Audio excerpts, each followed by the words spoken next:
Hey, what's up guys, how you all doing? Paul the Tech Giant here with another video where tonight I'm experiencing an issue with this 65-inch Hisense A7G.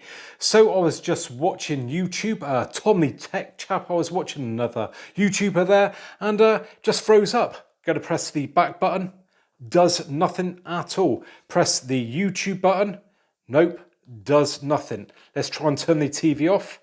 Nope, nothing at all. The light comes on, but nope, just will not respond. Can go to input. Now that seems to come up and we can go to a different HDMI, but when I click on that, just seems to go back. Very odd indeed. Yeah, not very good. To be fair, this TV's been good as gold up to now, but this has happened a couple of times. And yeah, looks like I'm gonna have to pull the plug. Right, so I just pulled it from the mains, plugged it back in again, and hopefully it will reset. Right, so it looks like we are back to normal then. HDMI 3 is working. Let's try YouTube.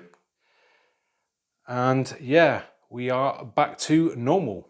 Well, there you go. Hopefully Hisense will pick up on this video and maybe roll out an update which will solve the problem. Now, if you appreciate my honesty with this video, then do us a favour and give me a thumbs up, and hopefully I will catch you guys on the next one. Bye for now.